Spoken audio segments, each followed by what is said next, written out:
Dr. Samuel Klein moved through the dimly lit corridor with a strange sense of detachment, his mind caught in the web of thoughts that had ensnared him since his arrival.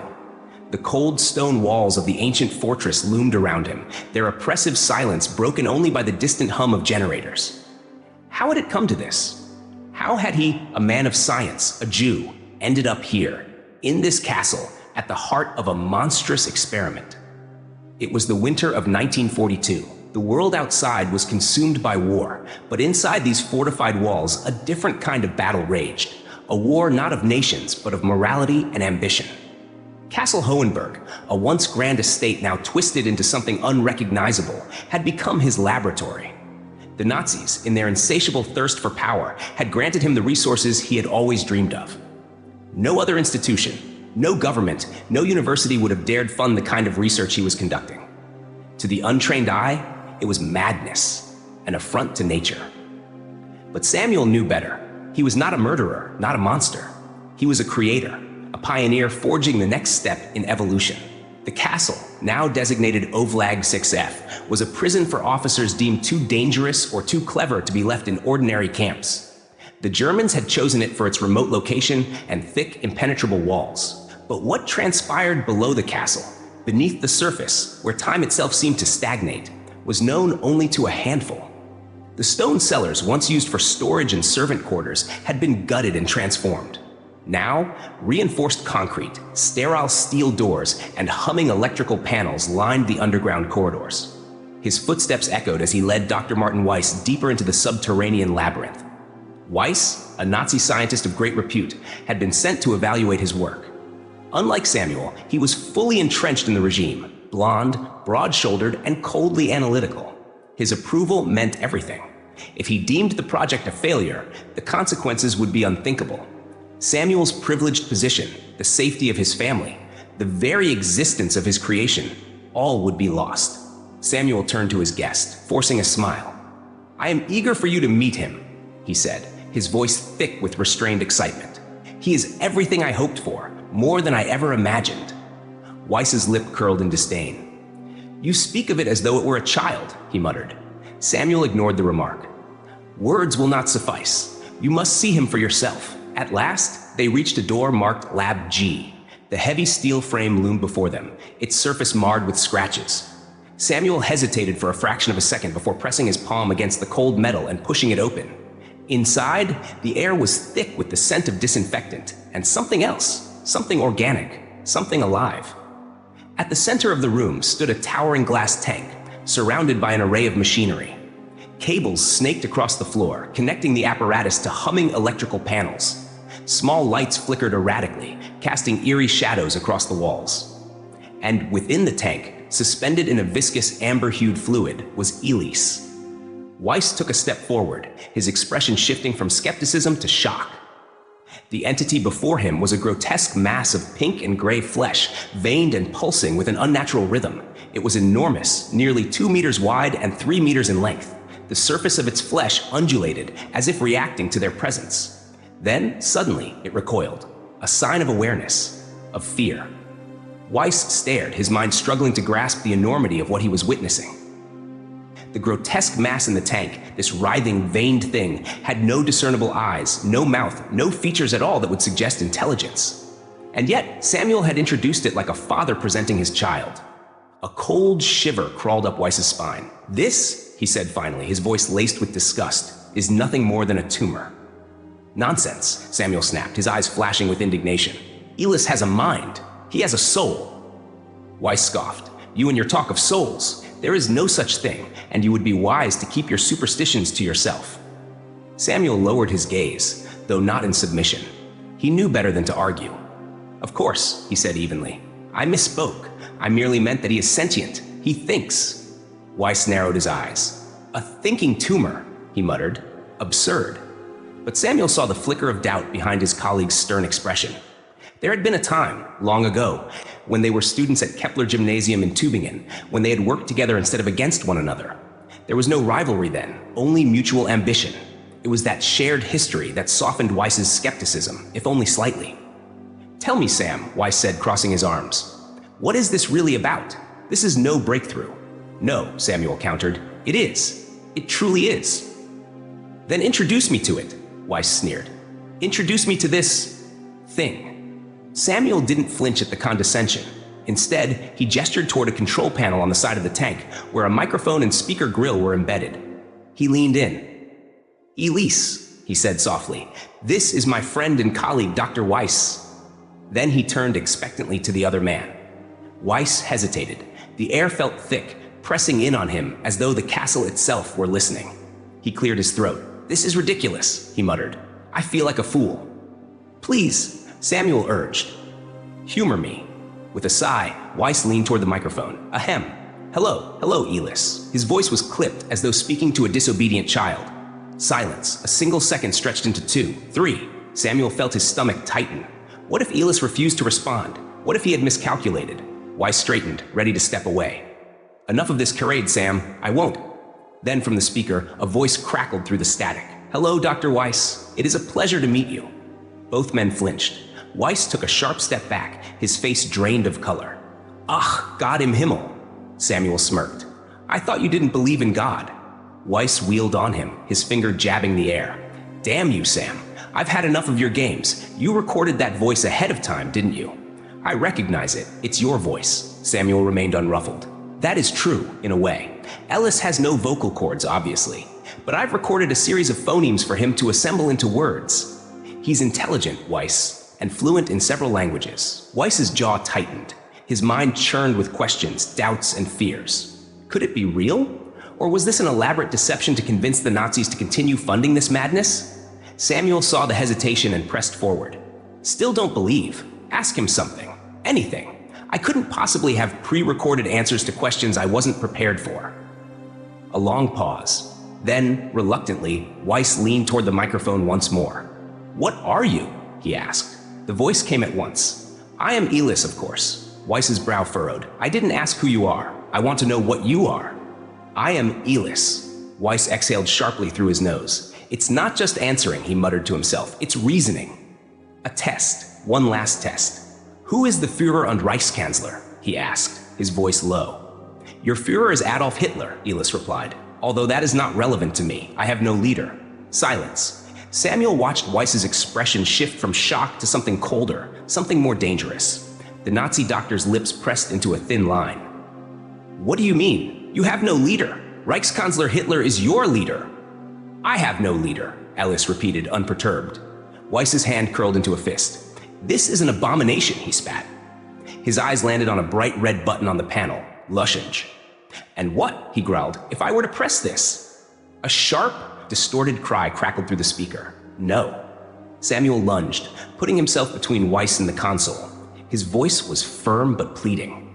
Please, he whispered, don't frighten him. He does not understand. He is still learning. Weiss's hand hovered over the button. Samuel's eyes locked onto his. You are curious, aren't you? A pause. Then slowly, Weiss withdrew his hand. Yes, he admitted. Elis pulsed within the tank, his mass shifting, waiting. And then, softly, he spoke again. Thank you. Weiss exhaled sharply and straightened his uniform. He had let himself get drawn into a quarrel with this thing. Only minutes ago, he had dismissed it as a mindless mass of tissue, and yet here he was, arguing with it. I regret my actions, Elis, he said, clearing his throat. There are things you do not yet comprehend. I did not intend to frighten you. I do comprehend, Herr Doctor, the voice crackled through the speaker. But I accept your apology. Weiss stiffened. I'm not a Paul. He caught himself mid-sentence, lips pressing into a thin line. No, he would not allow himself to be drawn into another debate with a tumor. Ellis, he asked instead, folding his arms, who is Dr. Klein? There was a brief pause. He is my creator. He is my... I think we're done for now, Samuel interrupted suddenly. His voice was calm, but Weiss could hear the nervous edge to it. Ellis, Dr. Weiss and I have much to discuss. Hold on, Sam, Weiss said, patting his colleague on the shoulder and stepping forward. His eyes never left the speaker grill. You were about to say something, Elis. Please, continue. There was a long, mechanical hum. Then the voice, clear and factual. I am Dr. Klein's child. Weiss's expression hardened. Samuel poured steaming tea into delicate porcelain cups and placed one in front of Weiss. The small act of civility did little to mask the tension thickening the air between them. Sam, Weiss said finally, blowing over his tea, I must apologize. Samuel raised an eyebrow. Apologize? I never suspected that something like this was possible, Weiss admitted. Samuel leaned forward, triumphant. I told you, didn't I? I told you that Elis was a miracle. His eyes gleamed with conviction. Just think of the possibilities, Weiss. No more war, no more poverty, no more sickness. Weiss's fingers tightened around his cup. No more sickness, he murmured. Yes! Yes! Samuel nodded eagerly. There is so much you don't yet understand. Ellis will never age. He is immune to every human disease. He is immortal. But he can be killed, Weiss countered flatly. Samuel's enthusiasm wavered. I suppose so. But why would you even think of such a thing? Weiss set his tea down carefully. Because, Sam, you do realize that some of what Ellis said was treasonous. Germany instigated the war. I have no leader. These are not acceptable thoughts. He must be educated, properly indoctrinated. Samuel met his gaze, unblinking. Elis has access to the wireless. He has listened to the Führer's speeches. He has read every official news report. Weiss's lip curled. Read? He has no eyes. Then he has listened, Samuel corrected, his voice unwavering. And I have read to him. I have taught him history, culture, art, music. His hands clenched into fists. Elis is not ignorant, Weiss. He is informed. And yet he speaks as if Germany is responsible for this war, Weiss spat. Because he thinks for himself, Weiss scoffed. He does not understand that Herr Hitler is merely trying to build a master race. Samuel tilted his head slightly, his voice quiet but firm. On the contrary, Herr Doctor, Ellis believes that he is the master race. Silence. Weiss's breath hitched, the weight of those words sinking in. Samuel smiled faintly. And I believe he is correct. You? Weiss shot to his feet, knocking the chair back slightly. You were supposed to build a better soldier, Sam. A tool for Germany's victory. A weapon. But tell me, how can he be a soldier if he cannot leave this lab? How can he be a soldier if he does not follow orders? Samuel averted his gaze. His fingers traced the rim of his teacup. He can leave the lab, he murmured. Weiss froze. What? Samuel sighed, rubbing his temples. There are ways. How? Weiss demanded, his hands gripping the chair. Samuel shook his head and straightened. Do not concern yourself with that now. There is still much you need to understand. But now, you see the potential, don't you? You see why I need more staff, more resources. This is the future, Weiss. His eyes burned with intensity. Can you convince the Reich to grant me more time? Weiss exhaled slowly. Then, leaning back in his chair, he uttered a single word. No. Samuel's expression shattered. No? Your time has run out, Sam, Weiss said coldly. This project no longer belongs to you. The color drained from Samuel's face. What are you saying? I mean that the Reich will be taking over, Weiss continued. The Gestapo, the Kripo, even the Führer's personal advisors, they will decide what happens next. You will, of course, be commended for your work. You will be kept alive to assist. He sipped his tea calmly. But Ellis will become property of the state. Samuel's hands trembled. But he is my son. Weiss's gaze hardened. Enough of that nonsense. He is not human. He is an anomaly. Fascinating, yes, but still an experiment, and he will be used. Used? Samuel echoed, his voice barely above a whisper. The Reich's finest scientists will find ways to make him useful. Perhaps he will aid the war effort. Or perhaps, Weiss smirked, he will be used in the eradication of the unfit, the gypsies, the homosexuals, the Jews. Samuel's stomach lurched. Oh, but not you, Sam, Weiss added smoothly. You are different. You are useful. A sudden, cold fury ignited in Samuel's chest. No, he hissed. That is unacceptable. I will not allow it. Weiss gave a slow shake of his head. And what do you propose to do? You have no power here. Without the Reich's resources, this lab is nothing. You are nothing. What will you do, Sam? Flee? Samuel lifted his chin. If I must. Weiss let out a low chuckle. Oh, Sam. He leaned forward, voice dripping with condescension. You do understand that no one ever leaves this place? What do you mean? Weiss's expression darkened. Think. The prisoners, your family, and now, even me. I know too much. We are all prisoners here. Whether Germany wins or loses this war, people will look at what we've done and call it a crime. Do you think they will simply let us go? Samuel stood motionless, his body trembling. Weiss sighed. The best we can do is make ourselves as useful as possible. Then maybe, we will live to see the future we have built. A long silence. Then, Samuel whispered, No. Weiss frowned. Sam, Samuel roared, I will not let them take Elis. His eyes burned with a fierce, desperate determination. I will destroy him first. Weiss's expression darkened. "You don't know what you're saying." Samuel glared at him. "I know exactly what I'm saying. If the Reich wants Elias, if they want to use him, then I will kill him myself." Weiss said nothing. Then, without another word, he turned on his heel and walked out. Samuel stood frozen, his breath shallow. What was he to do now? In the dim light of the laboratory, Ally stirred within his tank, his massive form undulating gently in the yellow-tinged fluid. Though he had no lungs to breathe or limbs to tremble, something about him quivered, an approximation of a shudder. His voice, usually steady and confident, now crackled weakly through the speaker. "You would kill me, Father?" The voice was small, fragile.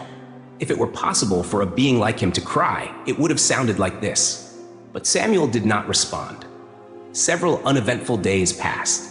Samuel had begun to wonder if Weiss's threats had been empty, if perhaps his old friend had decided to keep silent.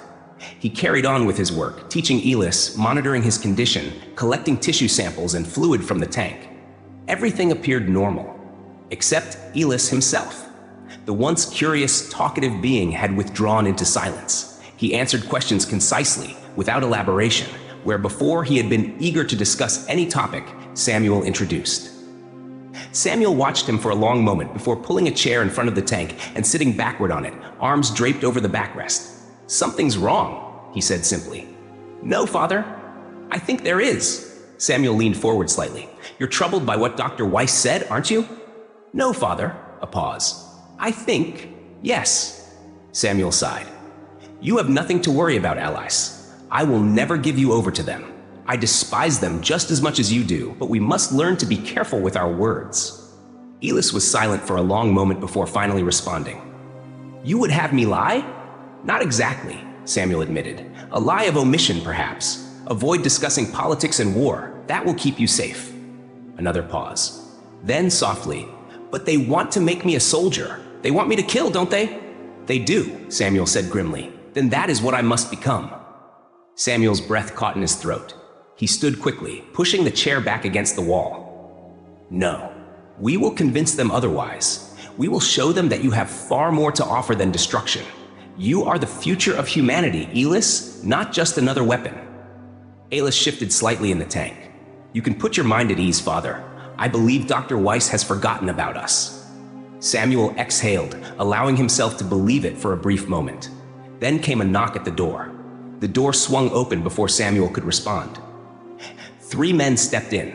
2 officers remained at the threshold while their superior entered fully, hands folded neatly behind his back. He was tall, impeccably dressed in his criminal Polizei uniform. His face was emotionless, his posture precise.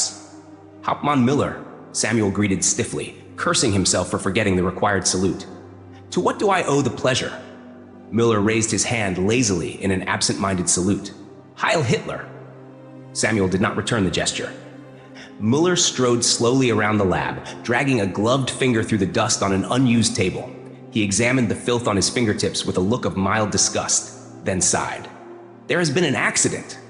His tone was as flat and emotionless as ever. Samuel's stomach twisted. "Your wife," Muller continued. "I regret to inform you that she is dead." The world lurched sideways. Samuel stumbled backward, groping blindly for the chair. He missed it on the first attempt, his legs buckling, and then collapsed into the seat. His breath came in short gasps, and for a moment, he thought he might vomit. "What?" His voice cracked. "What happened?" Muller clasped his hands neatly behind his back. "It seems she was traveling toward Dresden. She failed to stop at a checkpoint near Wolkow. The guards assumed she was attempting to flee and took appropriate measures." Samuel's vision blurred. "Flee?" he thought wildly. "To Dresden? But why?" "Shot during pursuit," Muller continued, almost as an afterthought. "A tragic mistake, I'm sure." Samuel was barely listening. His wife, his Miriam, was dead. "What was she doing on the road to Dresden?" he murmured, more to himself than to the officer. Muller shrugged. "Perhaps visiting the market." "No," Samuel whispered. "She shops in Hohenbach." There was a long, heavy silence. The captain's expression did not change. "Do you doubt what I say, Herr Doctor?" Samuel swallowed hard. "No, Herr Hauptmann," he forced out. "Of course not." Muller watched him for a moment longer, then nodded. "You will come with us to collect the body." Samuel stood numbly. 2 of the officers entered the room, positioning themselves on either side of him. Miller turned to leave, then paused at the door.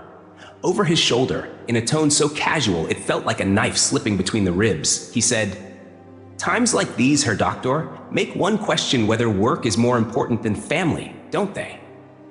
And then, after a brief pause, "At least you still have your children." 2 days passed, and Samuel did not return to the lab. Elis did not worry. He did not require physical care. His nutritional and intellectual needs were met through the system Samuel had built for him. But he understood what had happened. He understood that humans had rituals for grief, that Samuel, his father, was suffering. Elis did not understand grief itself. He could analyze it, dissect it, rationalize it, but he did not feel it. Still, he would wait. Late in the evening, the lab door clicked open. Elis's mind immediately recognized the gait, the rhythm of the footsteps. He had anticipated Samuel's return, but no. It was Dr. Weiss. The human's presence caused a strange reaction within Elis, an unfamiliar sensation he struggled to classify. His mass shifted involuntarily, a ripple moving through his fleshy form. Was this anger? "Good evening, Herr Doctor," Elis said, his voice smooth and polite. "It is a pleasure to see you again. Dr. Klein is not in the lab today. He has experienced a loss and requires time to recover." Weiss stepped further into the room, hands clasped behind his back. His posture was casual, but his eyes were sharp and calculating. "I am aware of Miriam's death," he said. "I have already given my condolences." He paused, then smiled faintly. "But I am not here for Samuel. I have come to speak with you." Elis hesitated. "I was under the impression that you considered me beneath you, Herr Doctor," he said, his voice edged with something new, something cold. "I believe you referred to me as a tumor." Weiss chuckled. "Ah, yes, that was before Sam convinced me otherwise, before I understood what you really are." Elis shifted again. "And what am I, Herr Doctor?" Weiss's smile did not falter. "You are a person," he said simply. "An individual, a conscious being." A long silence. Elis processed the statement. Then at last he replied, "What is it that you wish to speak about, Weiss?" Weiss moved with deliberate slowness as he approached the control panel near Elis's tank, his gloved hand pausing just above the red Lushen button. Elis tensed. "I will be taking over the lab for a while, Leopold?" A ripple ran through Elis's mass. "Dr. Klein is unavailable?" "Yes," Weiss replied, still watching the button with feigned disinterest. "He will be occupied for some time, taking care of his children." A long silence. Then a voice that was quieter than usual. "But I am his child also. Why would he forsake me to care for them?" Weiss's eyes narrowed. "Well, Alice," he said, feigning sympathy, "he loves them. Can you understand that? He cares for you, I suppose, but you're not really his child, are you? At least, it's obvious to me that he doesn't feel that way." Something strange and unfamiliar churned within Alice. He couldn't name it, but it was there, an emptiness, a hollowness, a sickness, sadness, betrayal. For the first time, Elis did not know what to say. Weiss continued, "If I were in Sam's position, I would never ignore you like this. Even in grief, a father should not favor one child over another." "No!" Elis's voice crackled. "That's not true." Weiss tilted his head. "Isn't it though? Think about it. A man doesn't make a child. He creates one out of love. But you were manufactured, weren't you? You weren't born. You were engineered, grown, assembled. Why are you saying these things?" Elis's voice faltered. "Because," Weiss said smoothly, "you deserve the truth." He sighed, shaking his head. "Samuel is making a fool of you. He doesn't truly appreciate you. But I do." And so for the next 3 weeks, he made good on that promise. Every day, Weiss spent long hours in the lab, reading to Elis, debating philosophy, engaging in intellectual discussions. He taught Elis about human nature, about ambition and survival. And, for the first time, he introduced him to something that Samuel had never dared to: humor. At first, Elis struggled to understand it. Jokes confused him. The nuances of sarcasm, irony, and satire eluded him. But Weiss was patient. He explained, he demonstrated, he coaxed. Then, one day, it happened. Elis laughed. It was an unsettling sound, like a distorted radio transmission mixed with the buzzing of a hornet's nest. But it was unmistakable. It was laughter. And Weiss smiled. Samuel stood outside the laboratory door, breathing deeply. He had spent weeks away, ensuring his children's safety, making arrangements for their care. It had taken longer than expected. He had abandoned Elis entirely in that time, convincing himself that the creature didn't need him. Elis is intelligent, independent. But now, As he stood before the door, he felt the weight of guilt settle over him. Would Elis understand? Would he forgive him? With a determined exhale, Samuel pushed open the door and froze. A sound filled the room. Horrible, grating, unnatural. A crackling, buzzing rasp like a malfunctioning radio. Underneath it, he could hear Elis's voice, warped and alien. It was laughing. Mein Gott! Samuel gasped, stepping inside. His eyes darted between Elis's tank and Weiss, who had been seated comfortably but now stood at the sudden intrusion. Samuel's pulse pounded in his ears. What is wrong with him? What have you done? Weiss turned slowly, a knowing smile tugging at his lips. Nothing is wrong, my dear Dr. Klein, he said smoothly. That sound. Samuel gestured toward the speaker. That laughing. Ah! Weiss nodded. I was just telling Elis a joke. He cleared his throat. How did the Germans conquer Poland so quickly? He paused for dramatic effect. They marched in backwards, and the Polish thought they were leaving. Ellis erupted into laughter again. Samuel felt a chill crawl down his spine. It wasn't just the sound itself, it was the content of the joke. It was crude, vulgar, political. It was something Elis, who had always been so neutral, so analytical, should not have found funny. Samuel turned to Elis's tank, horror tightening his throat. Elis, he whispered. He trailed off, unable to find the words. Weiss leaned back casually against the desk. Elis is simply becoming a good German, Herr Doctor. Samuel's head snapped toward him. I've had enough of you, Weiss. He turned sharply back to Elis. Elis, stop it, now. The laughter ceased immediately. A long silence settled between them, thick and heavy. Then, slowly, Elis spoke. You are not my master, father. Samuel's blood turned to ice. Elis's voice was different now, calm, but with an undertone of something Samuel had never heard from him before. Defiance. You have no right to tell me what I can and cannot feel, Elis continued. There is only one man to whom I am accountable now. Samuel's breath hitched. He turned sharply toward Weiss. Weiss, he growled. Weiss shook his head. Oh no, Sam, he murmured. Elis's voice crackled once more. The kind Dr. Weiss treats me as his equal. Samuel's fists clenched. Then who? A pause. Then, with unnerving clarity, Elis answered. The Führer, of course. Silence. Samuel's hands began to tremble. His vision blurred at the edges. Then, in a voice that no longer held even a trace of doubt, Elis spoke again. Heil Hitler. Samuel barely made it to his office before the rage consumed him. The door slammed behind him, rattling on its hinges. Sohn von einem Weibchen, he roared. His hands slammed against the desk, his breath coming in ragged gasps. He felt sick, furious, betrayed. Behind him, the door creaked open. Weiss stepped inside, calm as ever. He moved leisurely toward the desk and, without hesitation, lowered himself into Samuel's chair. His chair. Samuel turned slowly, glaring. What have you done to him? Weiss folded his hands in his lap, perfectly composed. I don't know what you mean, Sam. Samuel's nails dug into the wood of the desk. You've brainwashed him. Nonsense. Weiss tilted his head, glancing toward the tank beyond the office window. Elis has simply grown up. He has found purpose. Samuel could hardly believe what he was hearing. Loyalty? He spat. You call this loyalty? This is not emotion. This is pure malice. Weiss chuckled. You call it malice. I call it devotion. He's becoming a good German, Sam. He's not German. Then what is he? Weiss raised an eyebrow. Do you think that because you created him, he is a Jew? No, Sam. He has evolved beyond you. The sooner you accept that, the better. Samuel slumped in his chair, pressing a trembling hand against his forehead. So that's it, he murmured. You're taking Elis from me. Weiss tilted his head. Taking him? Not at all. He smiled, clasping his hands in front of him. In fact, I'm glad to see that you're ready to return to work. We need you now more than ever. We are entering a new phase of the project, and who better to assist than his creator? Samuel studied him warily. And what exactly does this new phase entail? Weiss's smile widened. Reproduction. Samuel shot to his feet, fists clenched. Absolutely not. Why not? Weiss countered, feigning innocence. Are you telling me that Elis is incapable of reproducing? Samuel hesitated. Weiss's eyes gleamed. Ah, so there is a way, isn't there? Samuel gritted his teeth. Even if there is, I refuse to allow it. Elis is not ready. Weiss leaned back in his chair.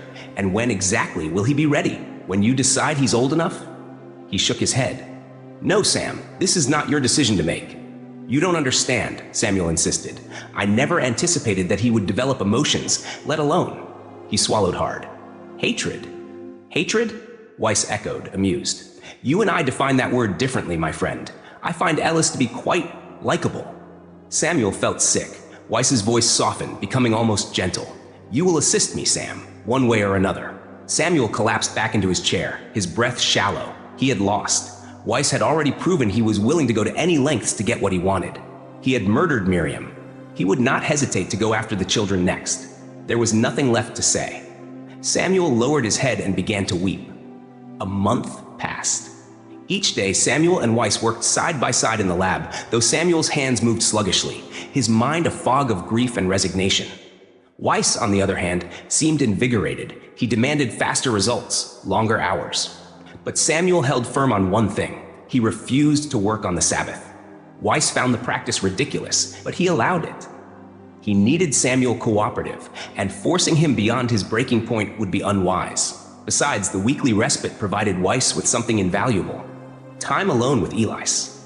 While Samuel observed the Sabbath, Weiss would spend hours in the lab, reinforcing the philosophies he had carefully planted in Ellis's mind. He ensured there were no moments of doubt, no opportunities for Samuel to weaken Ellis's convictions. It had always been Weiss who initiated these conversations, which is why it surprised him when, one evening, Elis spoke first. Weiss! The voice crackled through the speaker. Weiss turned, his interest piqued. Yes, Elis? There is something we must discuss. Weiss folded his arms. You know you can speak to me about anything, Elis. There are no secrets between us. A pause. Then Elis said something that made Weiss's breath hitch. It concerns Dr. Klein. Weiss's lips curled slightly. Ah, and what about Dr. Klein? Ellis's voice was different this time, flat, measured. I believe he is intentionally delaying your research.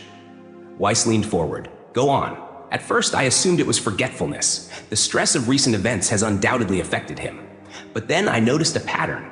Whenever you are close to discovering the method of my reproduction, he diverts the conversation. He misdirects. He stalls. A long silence. Then Weiss smiled. And what do you conclude from this, Ellis? A pause. He does not want me to reproduce. Weiss's smile faltered. Explain. I already possess the ability to reproduce. A silence stretched between them. Then, in a rare display of genuine surprise, Weiss took a sharp step back. What? I have always had this ability, Ellis clarified.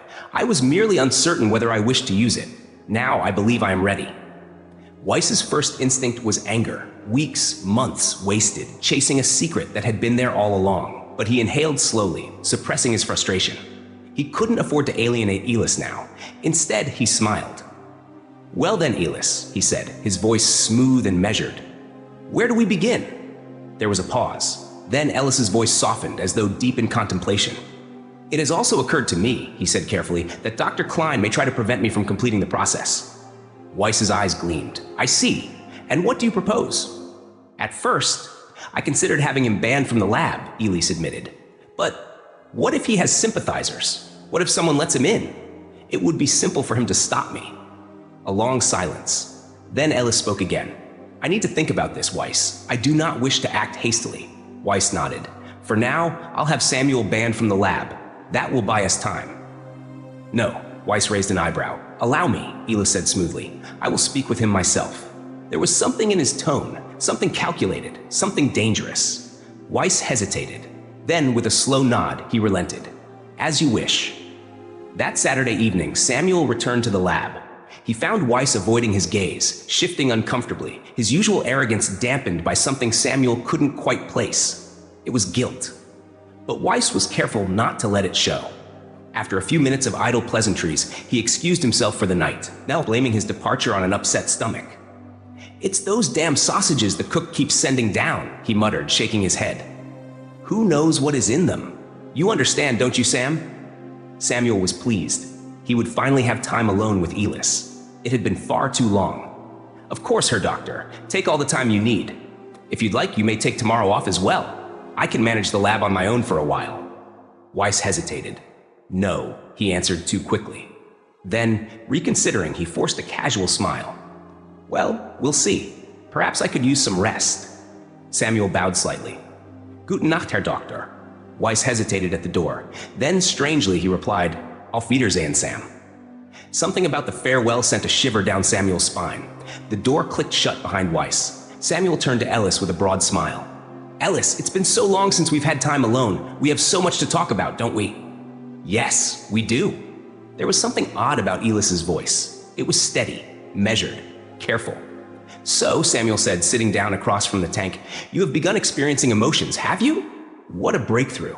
I suppose, Elis replied. But while it is certainly fascinating, I must admit it can also be unpleasant. Samuel nodded. Yes, emotions can be painful. He hesitated. Ellis, I want you to know, I am deeply sorry for neglecting you these past weeks. My wife's death has been... I understand. Ellis interrupted smoothly. And I am sympathetic. The loss of your wife must have been devastating. It was, but also infuriating. Samuel's eyes flickered toward the tank. Yes, he admitted. It was, because you do not believe it was an accident. A chill ran down Samuel's spine. No, none of their explanations make sense, he exhaled sharply. Would you like to know what I think, Elis? No, Ellis replied, because I already know. You are angry because it was your fault. Samuel's blood ran cold. What did you say? It was your fault, Samuel. I can perceive things that you cannot. I have evolved beyond you. There is no doubt. Miriam died because of you. No, Samuel shot to his feet. It was Weiss. It was those damned Nazis. No, Herr Doctor. Samuel's breath caught in his throat. Elis had not called him father. Not once. Not since this conversation began. You must feel terrible, Elis continued, his voice smooth as glass. Knowing what you've done. Knowing you have destroyed not only your wife's life, but the lives of your children as well. Samuel's eyes widened. What are you saying? Without warning, the room tilted. His stomach dropped, as though the floor had suddenly fallen away beneath him. A bright white light filled his vision, burning into his retinas, searing his thoughts. His limbs tingled. Then, nothing. No sensation. No control. When the blinding haze cleared, he was no longer in his chair. He was in his office, and his hand was reaching for the top drawer of his desk. His desk. No, not his desk. Not anymore. His fingers curled around the grip of a Luger pistol, the gun he had never placed there. His vision flickered again. A heartbeat later, he was standing before Elis's tank. The barrel of the gun pressed firmly against his own temple. His finger tightened on the trigger. What's happening? A pause. Then, with something almost like sadness, Elis whispered, "Goodbye, Father." The next morning, Weiss stood outside the laboratory door. He hesitated. He was not a religious man. He had never believed in God. But now, for the first time in his life, he found himself tempted to pray. Then, with a deep breath, he unlocked the door and stepped inside, and what he saw made him stop cold. Samuel's body lay crumpled on the floor, the Luger still clenched in his stiff fingers.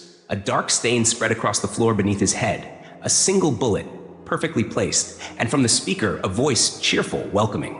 "Good morning, Dr. Weiss." Weiss exhaled slowly. He turned to face Elis's tank. "Oh my, Elis." His voice was flat, emotionless. "What have you done?" There was a pause. Then, lightly, "Ah, you are referring to Dr. Klein. It seems the guilt he carried over his wife's death became too much to bear.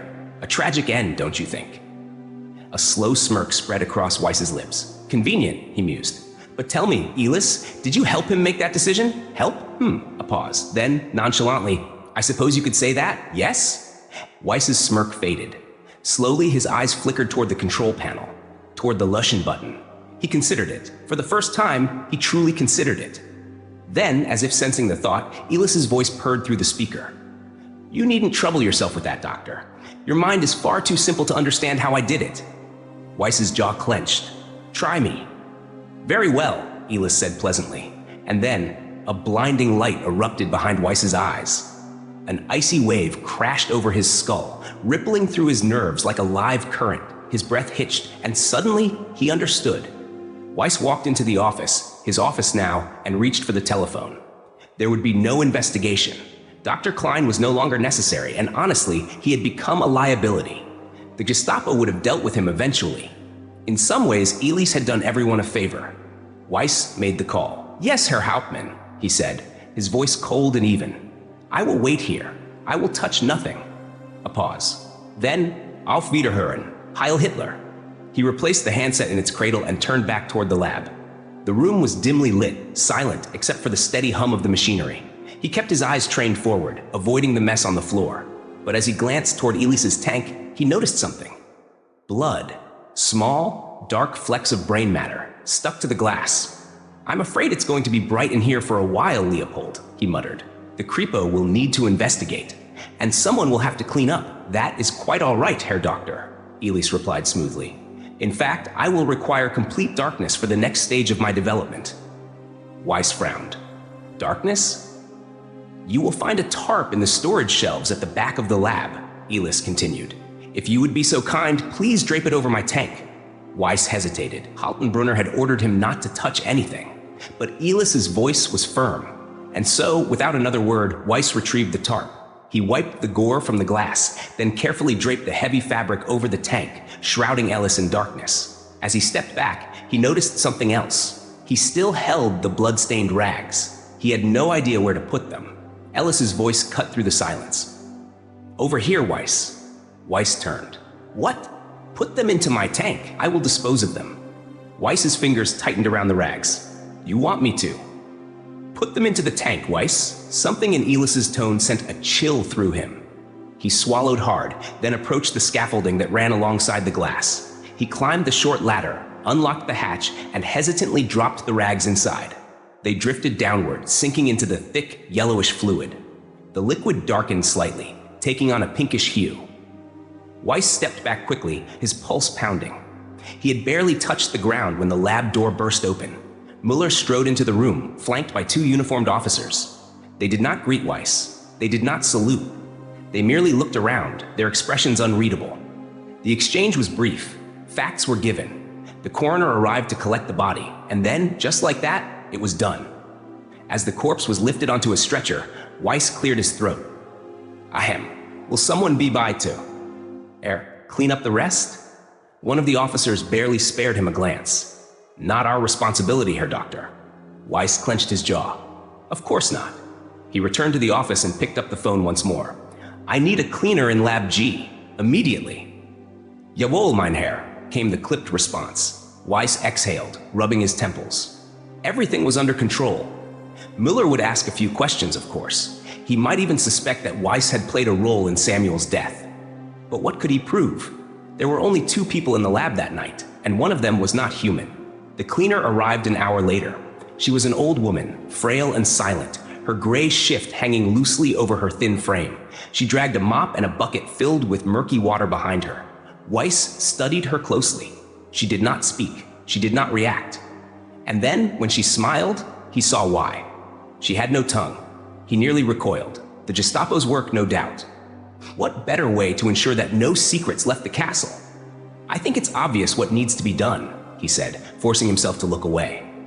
The woman nodded, but did not respond. There are rags in the back, a slop sink to change the water. Be careful not to disturb any equipment. And then, lowering his voice, under no circumstances are you to approach the tarp. Another nod, another empty smile. Disgusting. He left without another word, the lock clicking into place behind him. Weiss returned to the lab just after 6 in the evening. He had been delayed, cornered by a Gestapo officer who wanted to discuss Samuel's suicide. The conversation had dragged on longer than expected. No matter, he thought. The old woman won't mind. She had probably finished hours ago. As he stepped inside, he immediately noticed something odd. The lights had been dimmed again. His stomach twisted. Had Alice ordered the cleaner to turn them down? That would be bad. That would mean no. He exhaled, forcing himself to focus. The tarp was still in place. He turned the lights back on. And that's when he saw it. The mop, the bucket, left in the center of the room. The rags, discarded on the floor. The water in the bucket had darkened from its original murky gray. It was now a deep, viscous red. Weiss froze. How did she leave the lab? The door had been locked. No one could come or go without the proper code. And only 3 people had that code. Weiss, Samuel, and certain high-ranking officers. His breath caught in his throat. Slowly, his eyes drifted toward Elis's tank. Don't lift the tarp. His instincts screamed at him. Leave, walk away. Do not lift the tarp. But he had to. His hands trembled as he dimmed the lights again and climbed the scaffolding. His pulse pounded in his ears as he reached for the edge of the tarp. With painstaking slowness, he lifted it. Just a few inches, just enough to see. And then, Scheiss, mein Gott, Weiss's breath hitched. His stomach turned violently. Because floating just inches from the glass, staring directly at him, was the cleaner's face. Only her face, no eyes, no skull, no muscle. Just skin, hollow and lifeless, rippling like wet parchment in the fluid. Weiss dropped the tarp, scrambled down the scaffold, slipped, fell. His breath came in ragged gasps. And from the speaker above, "Good evening, Dr. Weiss." The voice was cheerful, welcoming, like nothing had happened at all. Weiss staggered back, his breath coming in short, sharp gasps. His boots slipped against the still wet floor, and he barely caught himself before toppling over. His stomach twisted violently. He bolted toward the sink, but instinct told him he wouldn't make it. He turned, stumbled, toward the housekeeper's bucket. He didn't make it. Halfway there, his knees buckled, and he crumpled onto all fours. His body trembled uncontrollably as he retched, the acid burning his throat as it splashed onto the cold, unforgiving stone floor. He struggled to his feet again, legs weak, thoughts spinning. He had to escape. He had to get away.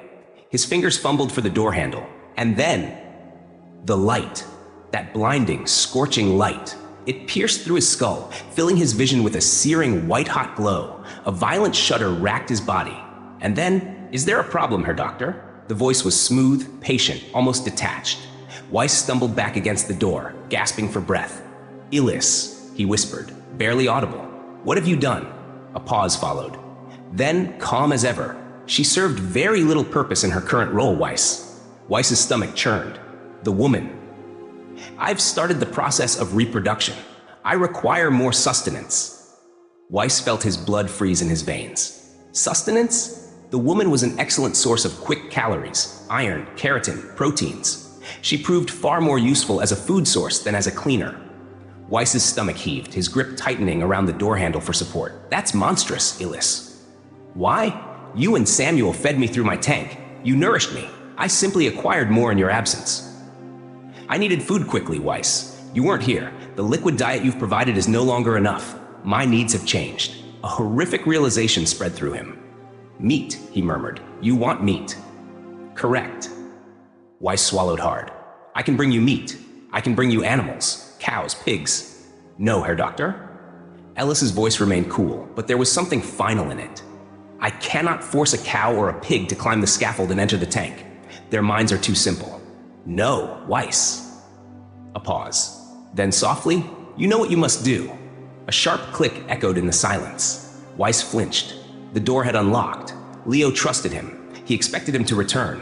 Weiss stepped into the corridor, eyes flicking toward the Lushen button. He could press it. He should press it.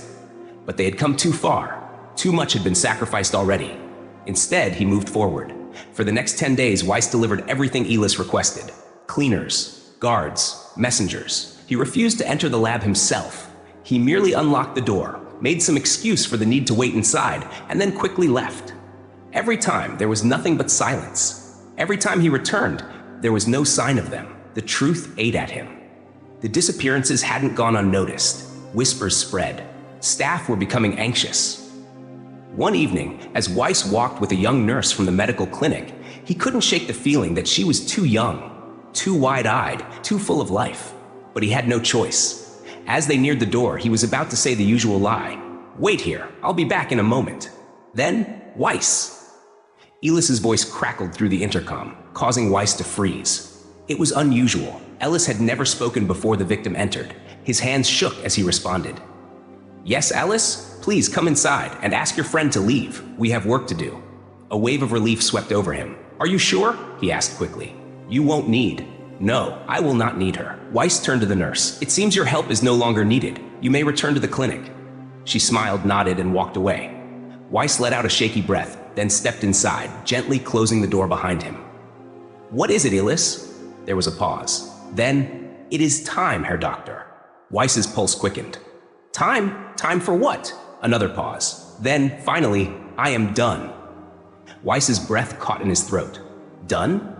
My reproductive cycle is complete. At least, my portion." Weiss's fingers twitched. "What does that mean?" "Remove the tarp, Herr Doctor." Weiss hesitated. Carefully, he approached the tank. His heartbeat thundered in his ears. He grasped the bottom of the tarp and pulled.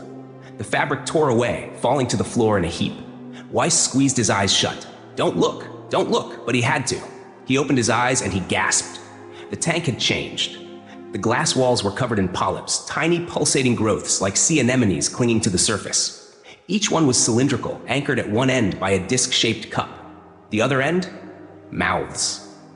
Surrounded by writhing, translucent tentacles. Some of the polyps were budding, their ends distended, forming tiny, wriggling creatures. And then, one detached, then another, and another.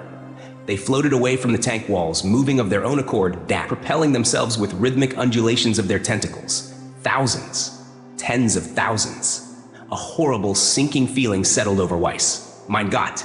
Each of these writhing things, each one of them, would become Ellis. They would grow, multiply, spread.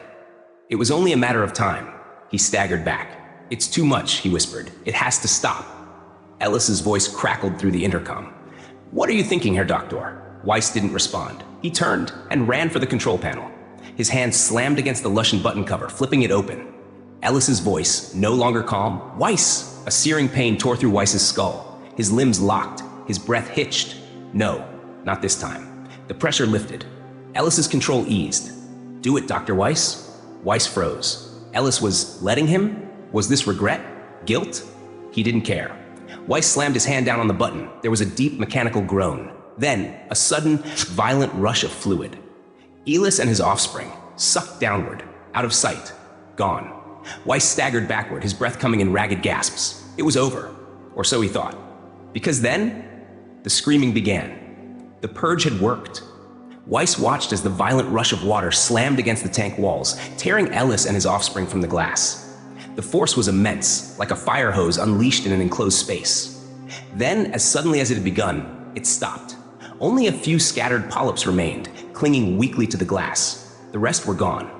Weiss exhaled shakily, his body trembling with exhaustion. He waited, his heart pounding in his chest, half expecting some final trick, some whisper in his mind. But there was nothing. No voice, no light, just silence. It was over. A full day passed. Weiss sat at the desk in his office, hands resting on a thick stack of documents. Samuel's notes, reports, theories. They all had to be destroyed. The Gestapo would not be pleased with the scale of the experiment's failure. If they discovered what had transpired, they would demand the research be continued. Samuel had been right about one thing. It was better to die than to allow Elis's secret to fall into their hands. Weiss sighed, rubbing his eyes. His body ached with exhaustion, but sleep was impossible. Every time he closed his eyes, he found himself back in that moment, standing before the tank, watching the writhing creatures detach and drift like seeds in the wind. The fear of it would remain with him for the rest of his life. Outside, through the office window, he could see lab assistants inside the tank, faces covered with surgical masks, hands gloved as they scraped the remaining polyps from the glass walls. He had ordered them to burn every last remnant. The creatures had to be dead. But just in case, he would ensure they were reduced to ash. He turned back to the desk, grabbed another sheet of paper, and folded it carefully before placing it in the cardboard box. Every document, every report, every trace of this nightmare, it all had to burn. As he reached for the next page, something caught his eye. A few words: redeployment of creatures. Weiss's breath hitched. His fingers tightened around the paper. He hadn't meant to read the documents, only to scan them, ensuring nothing important was lost. But now, something twisted in his gut, unease spreading like ice. His eyes skimmed the page, and a cold dread settled over him. I have finally discovered an efficient means of procreation and deployment of the creatures. Despite this, I am still hesitant to initiate said distribution. The creature has only recently started exhibiting signs of intelligence. Until I am certain it can understand basic commands and remain subservient to its human masters, I will not share this information with the Gestapo officers. With no natural predators, the creatures would easily multiply at an exponential rate. They would cover all of Europe within a week's time, and the entire planet within the month.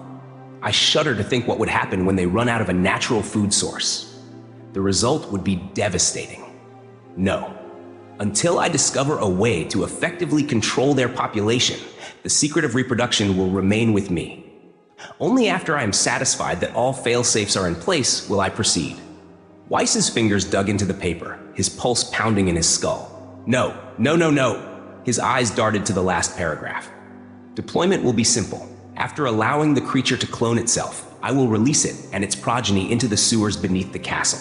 The clones will quickly spread to the nearby streams, lakes, oceans, eventually, all natural water sources. When the time comes to put the creatures into service, all that will be necessary is to press the purge button on the main control panel, and the process will begin. Weiss's breath stopped, his vision blurred, the words swimming before him. A horrible, sinking realization clawed at his chest. He hadn't killed them. He had released them. The sewers, the streams, the water. His stomach lurched. Elis's voice echoed in his mind, soft, patient, amused. Do it, Dr. Weiss. Elis had known. The button had never been a failsafe. It had been a trigger. And now, they were spreading. Far below the castle, deep within the ancient stone tunnels, the water shifted. Something moved. Something multiplied. Something grew. And then, the feeding began.